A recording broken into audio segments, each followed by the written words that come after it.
Anda kembali di iNews Prime, pemirsa, bersama saya Syafaati Suryo, dan masih bersama kami di studio ada Pak Rifa Siahaan, Direktur Utama Pertamina Patraniaga. Pak Rifa, di segmen sebelumnya tadi kita sudah berbicara terkait biofuel dan juga bahan bakar nabati. Nah, Pak Rifa, penjualan terbesar biofuel ini ada di Jakarta. Lalu bagaimana dengan road mapping di luar daerah? Baik. Terima kasih Mbak Syafa. Jadi memang saat ini fokus untuk Pertamax Green E95 itu ada di Jakarta dan Surabaya.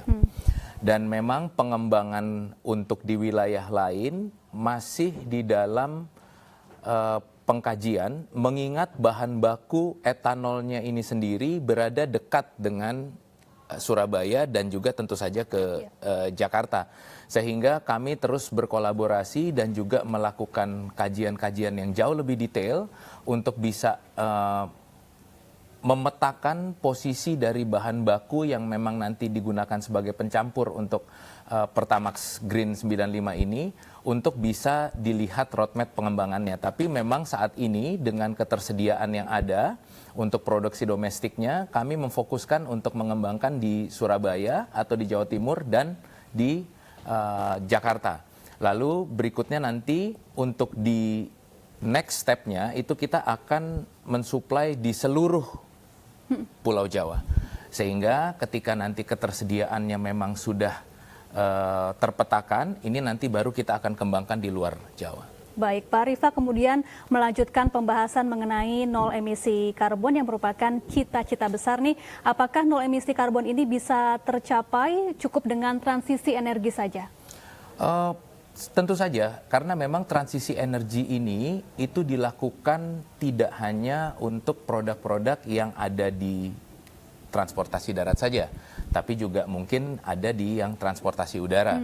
Dan kalau kita lihat, memang secara target untuk di tahun 2030 di mana kami juga mencanangkan dan berupaya untuk bisa memenuhi target pengurangan 29% dari energi yang kurang baik, sehingga kami yakin dengan melakukan upaya transisi energi dengan melakukan produksi bahan baku atau bahan bakar yang memang dicampurkan dengan bahan nabati itu akan bisa semakin memperkuat perjalanan atau roadmap menuju ke net zero emission di tahun 2060. Kemudian apa saja upaya dan juga inovasi yang dilakukan Pertamina Patraniaga dalam transisi energi? Bagaimana dengan peralihan kendaraan listrik dan SPKLU? Oke, baik. Jadi memang kalau kita bicara stasiun pengisian kendaraan listrik atau SPKLU, karena memang kan untuk mendukung transisi atau penggunaan kendaraan berbahan bakar listrik ini memang ada dua jenis. Yang pertama itu adalah SPKLU, di mana SPKLU ini merupakan singkatannya adalah stasiun pengisian kendaraan listrik umum. Nah, yang satu lagi itu adalah SPBKLU, jadi yang swapping, penukaran baterai. Nah, Pertamina sendiri tadi seperti yang saya sampaikan di awal bahwa Pertamina saat ini sedang mengembangkan Green Energy Station. Di mana di Green Energy Station tersebut salah satu konsep adalah dengan menempatkan SPKLU dan SPBKLU. Nah, untuk SPBKLU sendiri, Pertamina saat ini sudah melakukan komersialisasi untuk sistem supply tertutup, di mana kita bekerja sama dengan Grab dan juga dengan Gojek untuk di lokasi-lokasi di Jakarta dan di Bali untuk yang penukarannya. Dan sementara untuk baterai sendiri, Pertamina saat ini sudah melakukan kerjasama berkolaborasi dengan subholding Renewable Energy atau Pertamina Power Indonesia.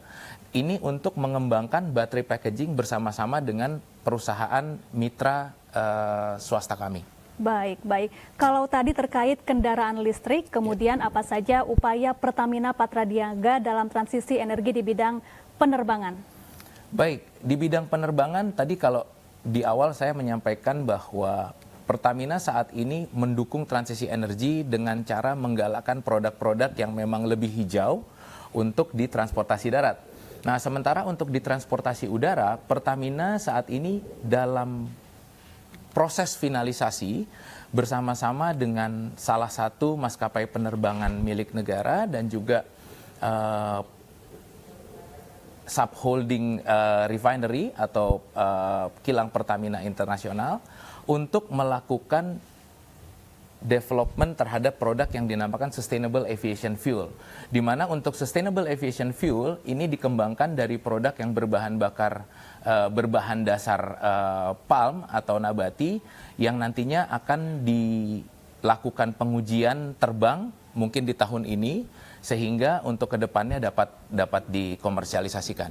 Baik, Pak Rifa, tapi sayangnya saat ini masyarakat Indonesia tampaknya masih sulit ya untuk beralih ke biofuel atau kendaraan listrik seperti itu. Bagaimana upaya yang semestinya dilakukan agar banyak masyarakat Indonesia beralih ke energi yang lebih ramah lingkungan begitu Pak Rifa? Baik, kalau saya mungkin bicara dari konteks energi yang memang terkait dengan bahan bakar fosil ya. Kalau peralihan dari bahan bakar fosil, contohnya dengan memperkenalkan Pertamax Green E95, saya rasa memang yang paling kami upayakan untuk kami garis bawahi adalah benefit yang dapat dirasakan oleh masyarakat melalui alat transportasinya dengan mengkonsumsi bahan bakar yang memang menghasilkan atau memiliki oktan yang lebih tinggi dan juga menggunakan bahan baku yang dicampurkan dengan bahan baku nabati. Sehingga dari sisi benefit untuk kendaraan dan juga untuk perawatan kendaraannya itu memang lebih baik. Dan lagi di samping itu masyarakat yang mengkonsumsi Pertamax Green 95 atau produk-produk yang memang mengandung bahan bakar nabati itu dapat berkontribusi terhadap lingkungan yang lebih baik. Jadi memang itu yang terus-menerus kami coba sampaikan dan juga kami coba remind melalui pola-pola komunikasi yang memang kami sampaikan. Baik, Pak Rifa, sebetulnya apa sih komponen dari bahan bakar nabati ini agar masyarakat yang masih awam bisa paham terkait biofuel atau bahan bakar nabati ini? Baik, tadi untuk di awal yang memang kita masukkan atau kita campurkan ke dalam bahan bakar diesel, yaitu B35, bahan baku atau bahan bakar nabatinya yang dicampurkan adalah FAME yang berasal dari kelapa sawit. Lalu kalau untuk gasolin atau yang menjadi pencampur dari bahan bakar Pertamax itu adalah etanol. Jadi etanol ini sebenarnya dicampurkan dengan molase yang berasal dari tebu dan juga gula. Baik, untuk ketersediaan bahan baku utamanya juga saat ini masih mencukupi ya Pak? Saat ini untuk biodiesel, untuk yang FAME itu mencukupi, dan yang sedang kita upayakan untuk kita perbesar cakupannya ataupun suplainya itu adalah dari sisi etanolnya. Baik. Jadi sehingga saat ini seperti tadi kita sampaikan di awal dan sebelum ini, bahwa memang kenapa saat ini masih kita coba batasi di Surabaya dan di Jakarta karena memang ketersediaan daripada etanolnya itu sendiri. Namun kami sudah menyusun beberapa langkah dan juga beberapa upaya-upaya untuk memperkuat suplai dari bahan baku etanol itu sendiri sehingga rencananya volume dari Pertamax Green atau Pertamax Green E95 ini akan kita kembangkan lebih pesat lagi, yang pertama di Pulau Jawa, baru nanti ke setelahnya di luar Pulau Jawa. Baik, Pak Rifa, Indonesia ini dinilai memiliki peranan penting terhadap pengendalian emisi karbon global. Nah, sebenarnya seberapa besar perubahan yang bisa dilakukan Indonesia dalam upaya transisi energi ini? Begitu banyak, karena memang Indonesia juga negara yang sangat kaya dengan sumber daya alamnya. Sehingga semua upaya-upaya yang dilakukan ini memang akan memberikan kontribusi yang baik.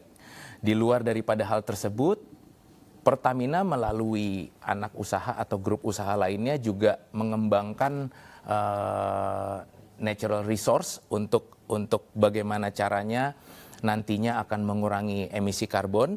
Sehingga kalau kita bicara Pertamina secara grup, di luar daripada biofuel atau bahan bakar yang memang digunakan dan mencampurkan dengan bahan bakar nabati, saya rasa banyak action-action lain yang memang kita lakukan untuk mendukung dan juga memberikan kontribusi yang besar. Baik. Kalau tadi kita bicara SAF ini sendiri secara global itu diharapkan dapat memberikan kontribusi di luar Pertamina ya. itu dapat memberikan kontribusi hingga 65%. Sehingga dengan masuknya Pertamina ke dalam supply Sustainable Aviation Fuel tadi, ini akan semakin memperbesar kontribusi Pertamina untuk lingkungan yang lebih baik. Baik, Pak Rifa, ini terkait biofuel ini, kalau dilihat dari segi income atau pendapatan Pertamina, mana yang lebih besar, biofuel dengan fosil? Kalau misalnya kita lihat tentu fosil ya. Tentu. Tadi seperti saya sampaikan juga di awal bahwa memang transisi energi ini mau tidak mau kita lihat kita harus kaji juga dari sisi disrupsi bisnis atau upaya usahanya Pertamina. Namun demikian kita tetap akan menggunakan dan juga menstrategikan agar selalu align dan juga selalu inline dengan bisnis utama kita. Baik, kalau prospek bisnis ke depannya terkait biofuel ini seperti apa, Pak Rifa? Cukup besar. Tadi saya juga menyampaikan bahwa kita akan mengupayakan untuk gasolin atau Pertamax Green 95 ini untuk bisa dikembangkan ke oktan yang mungkin lebih besar volume penjualannya di Indonesia. Jadi tidak hanya 95, mungkin nanti bahkan 92 akan kita coba kaji dan juga kita akan lihat secara supply daripada bahan baku nabatinya untuk bisa memberikan kontribusi dan juga volume yang lebih luas dan lebih besar di Indonesia. Baik, jadi nantinya di masa depan ada kemungkinan bahwa BBM yang berbahan dasar fosil ini akan hilang ya, tergantikan dengan bahan bakar biofuel ini, Pak Rifa? Tidak akan 100% hilang, tapi porsinya akan semakin kecil. Baik, yang fosil? Yang fosil. Oke, baik. Nah, kita kembali ke nol emisi karbon di masa mendatang. Kalau menurut Pak Rifa, apa tantangan Indonesia untuk mewujudkan cita-cita besar nol emisi karbon ini, Pak Rifa? Tantangan utamanya adalah yang pertama dari sektor industri, ini juga memang harus berkomitmen bersama untuk mewujudkan upaya kita menuju ke net zero emissions, sehingga sekarang juga kami Pertamina banyak bekerja sama dengan industri-industri yang memang menjadi pelanggan-pelanggan kami untuk bisa membuat strategi-strategi khusus dalam hal men-net off dari emisi yang memang dihasilkan dari produksi-produksi industri mereka. Baik, untuk biofuel ini mungkin bisa dijabarkan kembali, Pak Rifa, apa saja produk-produk ramah lingkungan yang bisa dinikmati masyarakat saat ini? Baik, mungkin tadi saya sampaikan kembali bahwa memang produk-produk dari Pertamina saat ini yang sudah dapat dinikmati oleh masyarakat, yang pertama adalah di diesel itu ada B35 atau biodiesel 35. Nah, sementara untuk produk diesel lainnya yang memang memberikan kualitas yang baik untuk pembakaran mesin dan emisi yang lebih baik, itu ada Pertamina Dex dan juga Pertamina Dex Lite. Meskipun Pertamina Dex dan Pertamina Dex Lite ini belum untuk yang Dex khususnya belum menggunakan bahan bakar bio, tapi secara kandungan sulfurnya itu sangat rendah, sehingga pembakarannya lebih sempurna dan juga emisinya lebih baik. Lalu untuk di sektor gasolin kita punya Pertamax dan juga Pertamax Green 95, yang seperti kita ketahui bahwa Pertamax Green 95 ini secara pengujiannya memberikan performance mesin yang lebih baik dan juga pembakaran yang memang lebih baik, sehingga juga menghasilkan emisi yang lebih baik. Lalu ada satu produk yang tadi belum sempat kami bahas karena memang tidak atau belum ada pencampuran bahan bakar nabatinya, yaitu Pertamax Turbo. Di mana untuk Pertamax Turbo ini Pertamina satu-satunya yang memang paling tinggi secara oktan, yaitu 98. Di mana besaran oktannya yaitu 98 dan kandungan sulfurnya yang 50 ppm ini comply dan sesuai dengan spesifikasi yang dikeluarkan oleh Euro 4. Sehingga tentu saja dengan mengkonsumsi bahan bakar tersebut akan memberikan gas buang atau emisi yang memang lebih baik dan juga lebih ramah lingkungan. Lalu tadi yang sempat kita bahas juga dengan Mbak Syafa terkait dengan Sustainable Aviation Fuel. Jadi Sustainable Aviation Fuel ini saat ini sedang di dalam proses finalisasi bersama-sama dengan Subholding Refinery atau kilang Pertamina Internasional dan juga salah satu maskapai penerbangan di Indonesia untuk bisa melakukan uji coba, di mana bahan bakar sustainable aviation fuel ini diproduksi dari bahan baku yang memang berasal dari bahan baku nabati. Baik, terakhir Pak Rifa, jadi mampukah Indonesia mencapai nol emisi karbon di tahun 2050 mendatang? Karena pertanyaannya cukup tegas, jawabannya juga cukup tegas. Ya. Mampu. Mampu, Ya. Oke, baik. Terima kasih Pak Rifa Siahaan, Direktur Utama Pertamina Patraniaga, telah bergabung bersama kami di iNews Prime. Sehat dan sukses selalu Pak Rifa. Terima kasih. Ya pemirsa, jangan kemana-mana, iNews Prime akan kembali usai jeda. Tetaplah bersama kami.